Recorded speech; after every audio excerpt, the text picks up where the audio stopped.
আসসালামু আলাইকুম, স্বাগত জানাচ্ছি আরটিভির সকালের সংবাদে। পুরো সময় আপনাদের সঙ্গে আছি আমি ফাহমিদা সালাম। হাম মোকাবেলায় দেশের 18টি জেলার উচ্চ ঝুঁকিপূর্ণ 30টি উপজেলা ও পৌরসভায় জরুরি হাম রুবেলা টিকাদান কর্মসূচি শুরু হয়েছে।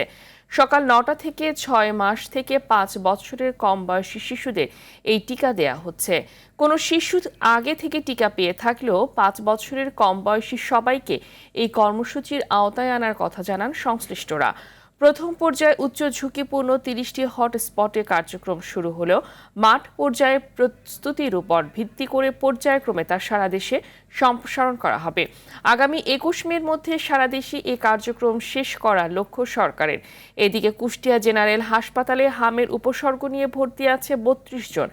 এছাড়াও কুষ্টিয়া মেডিকেল কলেজ হাসপাতালে হাম সন্দেহে 31 জনের চিকিৎসা চলছে।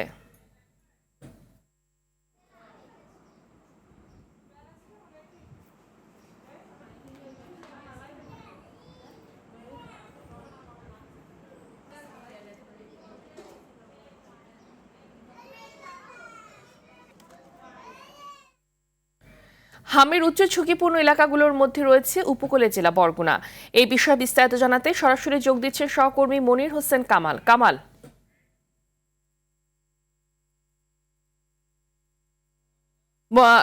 বরগুনায় হাম আক্রান্তের বিষয়ে বিস্তারিত জানাবেন। জি, বরগুনায় হামের রোগী প্রতিনিয়তই বাড়ছে। গত 24 ঘন্টায় 10 জন হামে আক্রান্ত হয়ে হাসপাতালে ভর্তি হয়েছে। এখন পর্যন্ত হাসপাতাল সূত্রে আমরা যেটা জানতে পেরেছি, বরগুনা জেনারেল হাসপাতালের তত্ত্বাবধায়ক ডাক্তার রেজাউনুল আলম আমাদেরকে জানিয়েছেন যে এখন পর্যন্ত 149 জন হামের রোগী বরগুনায় ভর্তি হয়েছে এবং তাদের পরীক্ষা করে 24 জনের হামের রোগী পাওয়া গিয়েছে।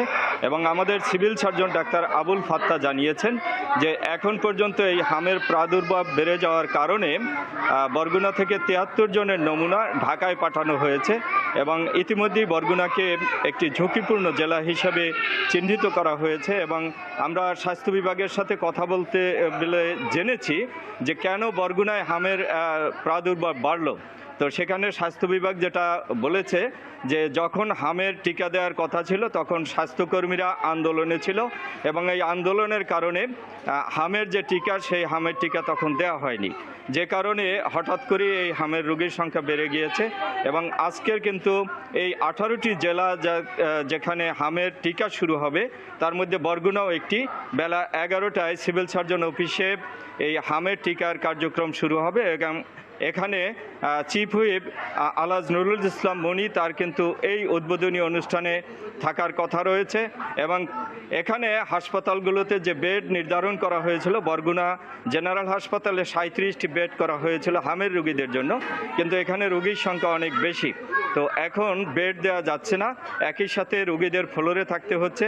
আবার রোগীদের সাথে কথা বলে আমরা যেটা জানতে পেরেছি যে হামে আক্রান্ত রোগীদের চিকিৎসায় যে ধরনের ঔষধ দরকার সেই ঔষধ কিন্তু সরকারিভাবে এখানে সরবরাহ নেই, অনেকই ঔষধ কিনতে হচ্ছে। এবং অনেক পরিবার এমনও আছে যে যাদেরকে এই ঔষধ কিনতে গিয়ে সমস্যা হচ্ছে, তো সেক্ষেত্রে বাইরে থেকেও ঔষধ কিনতে হচ্ছে। তাদের দাবি হচ্ছে যে সরকারিভাবে যেন হাসপাতালে একটু এই ঔষধের সরবরাহ বাড়ানো হয় এবং বরগুনা হাসপাতালকে এবং বরগুনা জেলাকে হামের স্পট হিসেবে চিহ্নিত করে এখানে যেন হামের যে চিকিৎসায় যে ঔষধগুলো দরকার সেই ঔষধগুলো যেন বরগুনায় সরবরাহ করা হয়। এই ছিল আমার কাছে সর্বশেষ তথ্য। ফাহমিদা, ধন্যবাদ আপনাকে।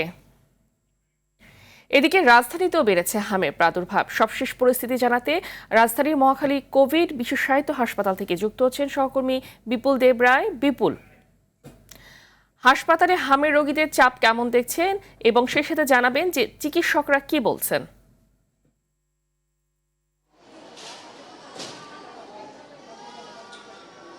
হামিদা, হামের প্রাদুর্ভাবে গত কয়েকদিন ধরে রাজধানীর যে হাসপাতালগুলো রয়েছে, বিশেষ করে শহীদ সোহরাওয়ার্দী মেডিকেল কলেজ হাসপাতাল, বাংলাদেশ শিশু হাসপাতাল এবং কোভিড বিশেষায়িত হাসপাতাল, সংক্রমণ ব্যাধি হাসপাতাল, সবগুলো হাসপাতালে আমরা দেখতে পেয়েছি রোগীদের চাপ বেড়েছে। অর্থাৎ গত সম্প্রতি সময়ে 3-4 দিনের তুলনায় এখন কিন্তু অনেকটা চাপ বৃদ্ধি পেয়েছে। আমি যে হাসপাতালটিতে আছি এখানেও কিন্তু রোগীর সংখ্যা বৃদ্ধি পেয়েছে। এখানে ইতিমধ্যে প্রায় 300-র মতো রোগী এখানে ভর্তি রয়েছে আমাদের কেমনটা জানিয়েছেন। এবং ঢাকা শহরের মধ্যে সবচেয়ে বেশি রোগী কিন্তু এই হাসপাতাল হাসপাতালটিতে ভর্তি রয়েছে। এছাড়া সংক্রমণ ব্যাধি হাসপাতাল 100 শয্যা বিশিষ্ট হলেও সেখানে প্রায় শতাধিকের উপর শুধুমাত্র হামের রোগী ভর্তি রয়েছে। অর্থাৎ বলতে গেলে প্রতিটা হাসপাতালের চিত্র এবং ইতিমধ্যে আমরা জানতে পেরেছি রাজধানীর প্রায় 2টি হাসপাতালে হামের রোগী ভর্তি নিচ্ছে না জায়গা না থাকার কারণে। অর্থাৎ তারা বেড এবং ফ্লোরে দেওয়ার ফলে যে রোগীদের চাপ, সেক্ষেত্রে বাংলাদেশ শিশু হাসপাতাল এবং আজিমপুর মাতৃ সদন যে হাসপাতালটি রয়েছে সেখানে এখন আর কোনো রোগী ভর্তি নিচ্ছে না। অর্থাৎ এত চাপ বৃদ্ধি পেয়েছে যে সেখানকার ডাক্তাররা হিমশিম খাচ্ছেন, সেই জন্য রোগীদেরকে ভর্তি নিচ্ছেন না। সে সাথে আমরা এই কোভিড বিশেষায়িত হাসপাতালে শুধুমাত্র হামের জন্য বিশেষায়িত করা হয়েছে এবং এই হাসপাতালের রোগীদেরও চাপ আমরা দেখতে পেয়েছি এবং এখানে সবচেয়ে বেশি বিভিন্ন রাজধানী ছাড়াও অর্থাৎ ঢাকা শহরের বাইরেও রোগীরা এখানে চাপ বেড়েছে। বিশেষ করে বিভিন্ন দূর দূরান্ত থেকে বিভিন্ন জেলা পর্যায়ে রোগীরা কিন্তু এখানে আসতে শুরু করেছে এবং সেই সাথে এখানকার রোগীরা আমাদেরকে জানিয়েছেন যে আসলে তারা প্রথমে ভোগান্তি পোহাতে হচ্ছে বেশ কয়েকটি হাসপাতালে, অর্থাৎ জেলা এবং উপজেলা পর্যায়ে বিভিন্ন হাসপাতালে তাদের শিশুদেরকে নিয়ে যাওয়ার ফলে যখন হাম শনাক্ত হয় তখন তাদেরকে আবার ওখানে না রেখে তখন ঢাকায় পাঠিয়ে দেওয়া হচ্ছে এবং ঢাকায়ও বিভিন্ন হাসপাতালে ঘুরে তারা শেষমেশ এই হাসপাতালগুলোতে এসে ভর্তি হতে পারছেন। এতে করে তাদের চরম ভোগান্তির কথা আমাদেরকে জানিয়েছেন এবং তারা বলছেন যে এই ধরনের ভোগান্তি না হয়ে প্রচার প্রসারের মধ্যে দিয়ে সরকারিভাবে যাতে কোনো হাসপাতালকে যদি একেবারে বিশেষায়িত করা হয় এবং সেটি যদি প্রচার প্রসারের মধ্যে দিয়ে যদি তাদেরকে সুনির্দিষ্ট তথ্য দেওয়া হয় তাহলে তাদের হয়রানিটা বন্ধ হবে। সেই সাথে আমরা এখানকার যারা চিকিৎসক রয়েছেন তারাও জানাচ্ছেন যে আসলে হামের প্রাদুর্ভাবটা আগের থেকে বৃদ্ধি পেয়েছে, তবে সেটি কমার লক্ষণ হয়তো কিছুদিন পরে বোঝা যাবে। কারণ আজকে থেকে আপনি জানেন যে টিকা প্রদান শুরু হয়েছে, অর্থাৎ 2 কোটি প্রায় শিশুকে আজকে থেকে সকাল 9টা থেকে স্বাস্থ্য ও পরিবার পরিকল্পনা মন্ত্রী যে উদ্বোধন করলো 9টার দিকে টিকা শিশুদেরকে দেওয়ার মধ্যে দিয়ে সেটি আগামী 21শে মে পর্যন্ত চলতে থাকবে। অর্থাৎ এখানকার চিকিৎসকরা বলছেন এখন মাঝখানে যে একটা সময় দীর্ঘ সময় বিগত 2 বছর যে টিকা প্রদান করা হয় নাই, এতে করে যে শিশুদের মধ্যে হামের প্রাদুর্ভাবটি ছড়িয়ে পড়েছে সেটি হয়তো কিছুটা লাগাম টানতে পারবে। কারণ এই টিকা প্রদানের মধ্যে দিয়ে আগামী হয়তো 2 সপ্তাহ অর্থাৎ টিকা দেওয়ার পরে একটি শিশুর 2 সপ্তাহ পর এই রোগ প্রতিরোধ ক্ষমতা গড়ে উঠে হয়তো আমরা 2 সপ্তাহ পরে বা 1 মাস পরে হয়তো সে আস্তে আস্তে এই হামের যে প্রাদুর্ভাবটি আস্তে আস্তে কমে আসবে, এমনটা আমাদেরকে জানিয়েছেন চিকিৎসকরা। তো ফাহমিদা, এই ছিল আমার কাছে সর্বশেষ তথ্য। ধন্যবাদ আপনাকে। ইরানে হামলা পাল্টা হামলার জেরে মধ্যপ্রাচ্য জুড়ে যুদ্ধ পরিস্থিতির কারণে বিশ্ববাজারে জ্বালানি তেলের তীব্র সংকটের প্রভাবে পড়েছে বাংলাদেশ। ধীরে ধীরে সংকট আরও গভীর হচ্ছে। দেশে পেট্রোল পাম্পগুলোতে তেলের সরবরাহ ঠিক না থাকায় বিভিন্ন পাম্পে বন্ধ রয়েছে যানবাহনের তেল দেওয়া কার্যক্রম। যে পাম্পে তেল দেওয়া হচ্ছে সেখানে কমেনি ভিড়, দীর্ঘ হচ্ছে যানবাহনের লাইন। এমন অবস্থায় ভোগান্তি বাড়ছে পরিবহন সংশ্লিষ্টদের। পাম্প মালিকরা বলছেন সরবরাহ বাড়লেই এই সংকটের সমাধান হবে।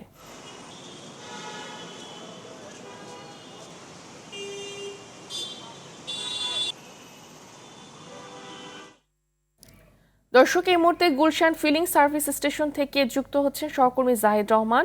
জাহিদ, তেল পাম্পের পরিস্থিতি কেমন দেখছেন এবং পাম্পগুলোতে সরবরাহ বেড়েছে কিনা জানাবেন।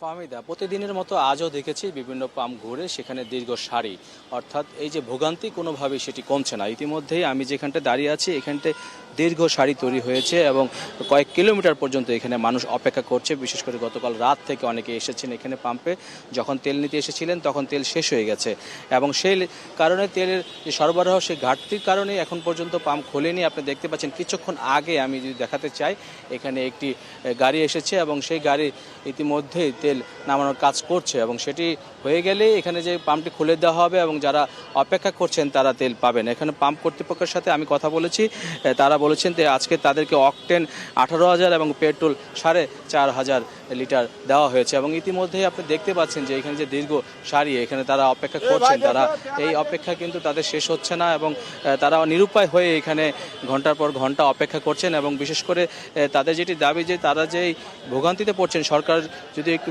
ব্যবস্থা না নেয় আর কঠোরভাবে তাহলে এই যে ভোগান্তি সেটি অব্যাহতই থাকবে। আমরা যদি একজনের সাথে কথা বলতে চাই যে আপনি কখন থেকে অপেক্ষা করছেন এবং কালকে কি ঘটনা ঘটেছে? কালকেরটা আমি জানি না, আজকে আমি 5:30 থেকে এখানে আসি। কালকে আমি পাম্পে গেছিলাম যে এই রেলগেটের ওই পাশে বন্ধ ছিল, তারপরে বাস স্ট্যান্ডও বন্ধ ছিল, খালি আপনার আসাদ গেটটা খোলা ছিল কিন্তু ভিড়ে ওখানে সিরিয়াল পাই নাই। এখন আপনি কি করবেন? এখন আজকে আসছি তেল নিব, তারপরে যাব বাসায়। শুনছিলাম যে এই যে তাদের যে অপেক্ষা কোনোভাবেই সেটি কমছে না এবং কয়েকটি পাম্প ঘুরেও তারা পাচ্ছেন। একজন রাত থেকে এখানে অপেক্ষা করছেন, আমরা যদি তার সাথে একটু কথা বলতে চাই যে 4-5টা পাম্প ঘুরা তেল পাই নাই।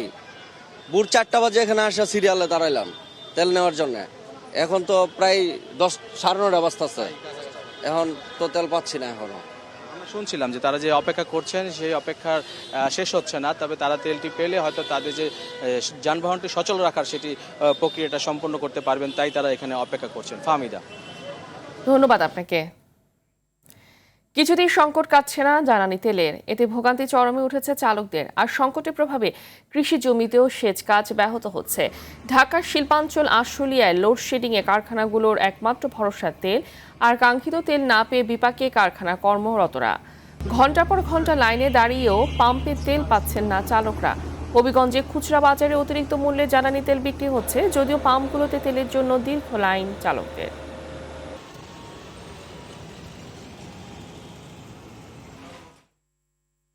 হাম মোকাবেলায় দেশের 18টি জেলার উচ্চ ঝুঁকিপূর্ণ 30টি উপজেলা ও পৌরসভায় জরুরি হাম রুবেলা টিকাদান কর্মসূচি শুরু হয়েছে।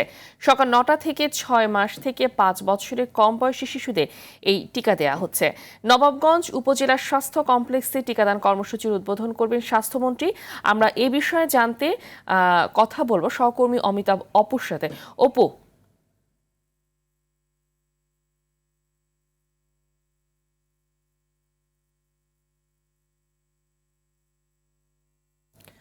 অপু, টিকাদান কর্মসূচির বিষয়ে বিস্তারিত আমাদেরকে জানাবেন। এটা বাংলাদেশের 30টি উপজেলায় আজ টিকাদান কর্মসূচি শুরু হয়েছে। আমি এখন যেখানটায় দাঁড়িয়ে আছি এটি ঢাকার নবাবগঞ্জ উপজেলা। কিছুক্ষণ আগে, ঠিক 10-15 মিনিট আগে, মাননীয় স্বাস্থ্যমন্ত্রী কিন্তু এখানে এসে পৌঁছেছেন, সর্দার মোহাম্মদ সাখাওয়াত হোসেন, এবং তিনি এই নবাবগঞ্জ উপজেলা থেকে আজ টিকাদান কর্মসূচির উদ্বোধন করবেন। হাম প্রতিরোধে কিন্তু এই টিকাদান কর্মসূচি আজ বাংলাদেশের 30টি উপজেলায় শুরু হচ্ছে। এবং আমরা যেটি দেখতে পেরেছি সেটি হচ্ছে স্বাস্থ্যমন্ত্রী কিন্তু হসপিটালে, এখানে নবাবগঞ্জ হাসপাতালে এসেই তিনি কিন্তু হাসপাতালের যেই বিষয়গুলো এবং সার্বিক যে বিষয়গুলো সেগুলো পরিদর্শন করেছেন। হাসপাতালের এক্স-রে রুম থেকে পরীক্ষাগারের যেই রুমগুলো এবং হাসপাতালের যাবতীয় কার্যক্রম কিন্তু তিনি ঘুরে দেখেছেন, এবং ঘুরে দেখে এখানকার স্বাস্থ্য সেবার উন্নয়নে নবাবগঞ্জ উপজেলা স্বাস্থ্য কমপ্লেক্সের বিভিন্ন পরামর্শ দিয়েছেন। এবং কিছুক্ষণ পরেই কিন্তু তিনি এই স্বাস্থ্য কমপ্লেক্স থেকে টিকাদান কর্মসূচির উদ্বোধন করবেন। ইতিমধ্যে আমরা যেটি দেখতে পাচ্ছি সেটি হচ্ছে যে ইতিমধ্যে এই টিকাদান কর্মসূচিতে অংশগ্রহণ করার জন্য কিন্তু আমরা দেখেছি যে এখানে বুথ স্থাপন করা হয়েছে এবং এখানে টিকা কার্ড রেজিস্ট্রেশন করা হচ্ছে। আপনারা যেটি দেখতে পাচ্ছেন, আমি একটু দেখাতে চাই যে এখানে কিন্তু টিকাদান কর্মসূচির যে অংশ, এখানে রেজিস্ট্রেশন করা হচ্ছে। কিছুক্ষণ পরেই মাননীয় স্বাস্থ্যমন্ত্রী সর্দার মোহাম্মদ সাখাওয়াত হোসেন এই কর্মসূচির উদ্বোধন করবেন। ইতিমধ্যে তিনি এখানে এসে কিন্তু পৌঁছেছেন এবং ঢাকা 1 আসনের সংসদ সদস্য খন্দকার আবু আশফাক তিনিও যোগ দিয়েছেন। কিছুক্ষণের মধ্যেই এই টিকাদান কর্মসূচির উদ্বোধন হবে। হাম প্রতিরোধে যেই টিকাদান কর্মসূচি রয়েছে সেটির অংশ হিসেবেই কিন্তু আজ স্বাস্থ্যমন্ত্রী নবাবগঞ্জ উপজেলা থেকে কিন্তু এই টিকাদান কর্মসূচির উদ্বোধন করবেন। ফাহমিদা, ধন্যবাদ আপনাকে। প্রকল্পের কাজ প্রায় শেষ, অদৃশ্য কারণে তবুও চালু হয়নি হযরত শাহজালাল আন্তর্জাতিক বিমানবন্দরের 3য় টার্মিনাল। পরিচালনা কাঠামো ও নীতিগত সিদ্ধান্ত নাকি অন্য কোনো জটিলতায় আটকে আছে পুরো প্রকল্প? চালু না হওয়ায় বাড়ছে ঋণের সুদের চাপ, হারাচ্ছে সম্ভাব্য রাজস্ব, আর পুরনো টার্মিনালে বাড়ছে যাত্রী ভোগান্তিও। বিমান প্রতিমন্ত্রী বলছেন দীর্ঘ অপেক্ষার অবসান ঘটতে যাচ্ছে, চলতি বছরেই চালু হতে যাচ্ছে 3rd টার্মিনাল। বিশেষজ্ঞদের সতর্কবার্তা, সময় মতো সঠিক সিদ্ধান্ত না এলে এই মেগা প্রকল্পই হয়ে উঠতে পারে অর্থনীতির জন্য বড় বোঝা, মিলবে না প্রত্যাশিত রিটার্ন। মাইদুর রহমান রুবেলের রিপোর্ট। 80-র দশকে যাত্রা শুরু করা ঢাকার আন্তর্জাতিক এই বিমানবন্দরটি সময়ের সাথে আধুনিক হতে না পারায় অনেকটা মুখ থুবড়ে পড়ার দশা। যাত্রী চাপ সামাল দিতে গিয়ে হিমশিম খাওয়া এই টার্মিনাল সম্প্রসারণের পরও চাহিদার তুলনায় সক্ষমতা ছিল অনেক কম।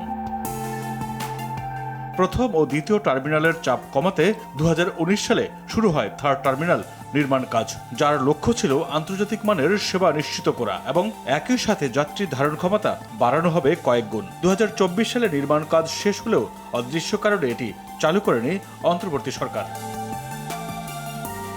প্রায় 21,500 কোটি টাকা ব্যয়ে নির্মিত অত্যাধুনিক টার্মিনালটি শতভাগ কাজই শেষের পথে। তবে ব্যাগেজ হ্যান্ডেলিং, স্বয়ংক্রিয় ইমিগ্রেশন এবং উন্নত যাত্রী সেবার সব প্রস্তুতি থাকলেও রাজস্ব বন্টন, অপারেশনাল নিয়ন্ত্রণ ও নিরাপত্তা ব্যবস্থাপনা সংক্রান্ত শর্তে মতপার্থক্যের কারণে ঝুলে আছে প্রকল্পটি। অনেক অনিশ্চয়তার পরও নতুন সম্ভাবনা উকি দিচ্ছে থার্ড টার্মিনালকে ঘিরে। চলতি বছরের শেষেই চালু হতে পারে তৃতীয় এই টার্মিনালটি, আর এর পরিচালনা দায়িত্ব দেওয়া হতে পারে জাপানের কোনো অভিজ্ঞ প্রতিষ্ঠানকেই। আমরা যেভাবে এগুচ্ছি আশা করতেছি নেগোসিয়েশনটা হয়ে যাবে। হয়ে গেলে আমরা আশা করি 9 মাসের মধ্যে আমরা এটাকে ওপেন করতে পারবো। বিশেষজ্ঞরা বলছেন, সরকারের এত অল্প সময়ে অনেক চ্যালেঞ্জ থাকলেও অর্থনৈতিক চাপ কমাতে দ্রুত থার্ড টার্মিনাল চালুর প্রয়োজনীয়তার কথা। আয়োজন প্রস্তুতিটা কিন্তু বিশাল। এত বড় একটা টার্মিনাল, এত আসলে পার্সোনাল এখানে দরকার যারা আসলে অপারেশন এবং মেইনটেন্যান্সের দায়িত্বে থাকবে। তো সেই জায়গায় চ্যালেঞ্জ আছে, কিন্তু আমি যেটা বারবারই আসলে যে জায়গায় জোর দিতে চাচ্ছি যে এত বড় একটা এয়ারপোর্টে এত ভারী বিনিয়োগ হয়ে গেছে, আমরা যত দেরি করব আমাদের ফাইন্যান্সিয়াল বার্ডেন বাড়তে থাকবে এবং যন্ত্রাংশ তাদেরও একটা আসলে ইকোনমিক লাইফ টাইম আছে। শুধু বিদেশি কোম্পানিই নয়, বিমানের সাথে যৌথভাবে গ্র্যান্ড হ্যান্ডেলিং এর দায়িত্ব দেওয়া উচিত হবে বলে মনে করেন এই বিশেষজ্ঞ। হাইলি এটা টেকনিক্যাল এবং টেকসেভি একটা জায়গা, সেইখানে আসলে যেটা হতে পারে আমরা জয়েন্ট ভেঞ্চারের কথা চিন্তা করতে পারি। সুবিধাটা হচ্ছে নলেজ ট্রান্সফার, পরিচালনার যে আমাদের যে গ্যাপগুলি আছে সেটা কিন্তু যখন আপনি একেবারে ফিল্ড পর্যায়ে কাজ করবেন একসাথে, তখন আসলে এই নলেজ ট্রান্সফারের একটা সুযোগ হবে। দীর্ঘ প্রতীক্ষার পর অবশেষে উদ্বোধনের অপেক্ষায় থার্ড টার্মিনাল। পরিচালনার সঠিক সিদ্ধান্ত আর সময়মতো উদ্বোধনের মাধ্যমে এটি বদলে দিতে পারে দেশের আকাশপথের ভবিষ্যৎ, এমনটাই মনে করেন বিশেষজ্ঞরা। মাইদুর রহমান রুবেল, RTV, ঢাকা। কেরানীগঞ্জে গ্যাস লাইটার কারখানায় অগ্নিকাণ্ডে আরও একজনের মরদেহ উদ্ধার করা হয়েছে। শনিবার রাত 12টার দিকে মরদেহটি উদ্ধার করা হয়। এ নিয়ে 6 জনের মরদেহ উদ্ধার করা হলো। এদিকে নিহত পরিবারকে 2 লাখ টাকা করে আর্থিক সহায়তার ঘোষণা দিয়েছেন স্বাস্থ্যমন্ত্রী। আর তদন্তের পর আগুন লাগার কারণ ও ক্ষয়ক্ষতির পরিমাণ জানানোর কথা জানিয়েছে ফায়ার সার্ভিস। শনিবার কেরানীগঞ্জের কদমতলী শিল্প এলাকায় SR গ্যাস প্রো লাইটার কারখানায় এই অগ্নিকাণ্ডের ঘটনা ঘটে। চট্টগ্রামের বাকলিয়া থানার মিয়া খান নগর মর্দারমিল এলাকায় সন্ত্রাসী হামলায় গুলিবিদ্ধ সহ 4 জন আহত হয়েছে। এই ঘটনায় আটক করা হয়েছে 5 জনকে। প্রত্যক্ষদর্শীরা জানান, রাত 10টার কিছু পর একদল সশস্ত্র সন্ত্রাসী আকস্মিক হামলা চালায়। এতে পথচারী, CNG ড্রাইভার ও মিল শ্রমিক সহ কয়েকজন গুলিবিদ্ধ ও ধারালো অস্ত্রের আঘাতে আহত হন। তাদের চট্টগ্রাম মেডিকেল কলেজ হাসপাতালে ভর্তি করা হয়েছে। এলাকায় আধিপত্য বিস্তার নিয়ে দুপক্ষের মধ্যে গোলাগুলির সময় এই ঘটনা ঘটে। এই সময় একটি দেশীয় শটগান ও 2টি কার্তুজ উদ্ধার করেছে পুলিশ।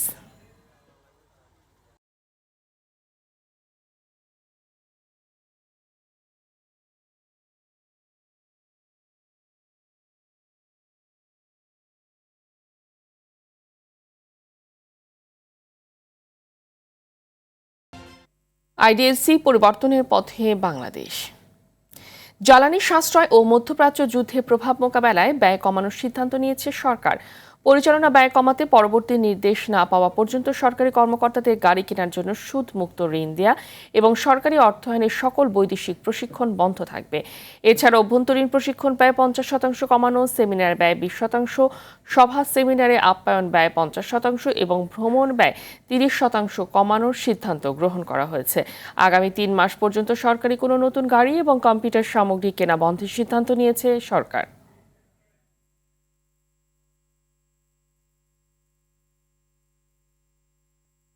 খেলার খবর, ফুটবল। দেশে ফিরে উষ্ণ অভ্যর্থনা পেয়েছে সাফ অনূর্ধ্ব-20 জয়ী বাংলাদেশ ফুটবল দল। শনিবার সন্ধ্যা 7:30 এয়ারপোর্টে নামার পর ক্রীড়া প্রতিমন্ত্রী তাদের ফুল দিয়ে স্বাগত জানান। এরপর ছাদখোলা বাসে ফুটবলারদের নিয়ে যাওয়া হয় হাতিরঝিলের এমফি থিয়েটারে। সেখানে ভক্ত সমর্থকদের সামনে দেয়া হয় অভ্যর্থনা। রাফি আমিনকে সঙ্গে নিয়ে আরও জানাচ্ছেন আতিকুল ইসলাম শাকিল। শনিবার সন্ধ্যা 6:30টায় সাবজয়ী দল ঢাকায় পৌঁছার কথা থাকলেও ফুটবলারদের বহনকারী বিমান ল্যান্ড করে 7:30টার দিকে। বিমানবন্দরে তাদের নেয়ার জন্য রাখা ছিল ছাদখোলা বাস। সেখানে ফুটবলারদের বরণে জনসাধারণের পাশাপাশি বিজয়ীদের অপেক্ষায় ছিলেন ক্রীড়া প্রতিমন্ত্রী আমিনুল হক, ছিলেন বাফুফে কর্তারাও। এরপর তাদের তোলা হয় ছাদখোলা বাসে। বাংলাদেশে ক্রীড়ার ইতিহাসে এর আগে নারী দলকে ছাদখোলা বাসে অভ্যর্থনা জানানো হলেও এবারই প্রথম কোনো পুরুষ দলকে এমন সম্মান দেওয়া হলো। বিমানবন্দর থেকে সেই ছাদখোলা বাসে তাদের নেওয়া হয় হাতির ঝিলে।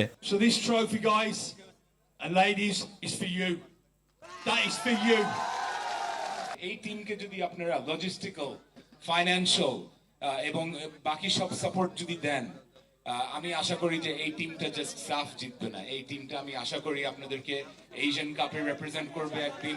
যেখানে অপেক্ষায় ছিল হাজারো জনতা, উপস্থিত হন বাফুফে সভাপতি এবং ঢাকা উত্তরের প্রশাসকও। সবার কণ্ঠেই ছিল আবেগ। ঘোষণা আসে আর্থিক পুরস্কারেরও। আমি আমার পক্ষ থেকে, ঢাকা উত্তর সিটির পক্ষ থেকে প্রতি প্লেয়ার জন্য 50,000 টাকা করে দিতে হবে। বাংলাদেশ চ্যাম্পিয়ন হয়েছে, তার চেয়েও বেশি খুশি হয়েছে এমন একটি দলকে পরাজিত করে চ্যাম্পিয়ন হয়েছে। একটা দলের জন্য আমরা চিৎকার দিয়েছিলাম, একটা দলের জন্যই আমরা পৃথিবীর সামনে বুক ফুলে বলতে পেরেছি উই আর দ্য এক্স্যাক্টলি। এই সুযোগ বারে বারে আসে না। এ সময় ক্রীড়া প্রতিমন্ত্রী আমিনুল হক এ অর্জনকে ধরে রাখার জন্য সংশ্লিষ্ট সকলকে আরো আন্তরিক হয়ে টিমওয়ার্ক করার আহ্বান জানান। দেখলানের মতো যারা ফুটবলার রয়েছেন কিংবা আমাদের হামজা চৌধুরী, সামিদ সোম সহ যারা বাংলাদেশের জন্য খেলছে, তাদেরকে যাতে আমরা আন্তরিকভাবে সহযোগিতা করি। সোমবার সরকারের পক্ষ থেকে সাবজয় দলকে আর্থিক পুরস্কার দেওয়া হবে বলেও জানান ক্রীড়া প্রতিমন্ত্রী। আতিকুল ইসলাম শাকিল, RTV, ঢাকা। সকালের সংবাদ এই পর্যন্তই। মধ্যাহ্নের সংবাদ দুপুর 12টায় দেখার আমন্ত্রণ রইল। ধন্যবাদ সবাইকে।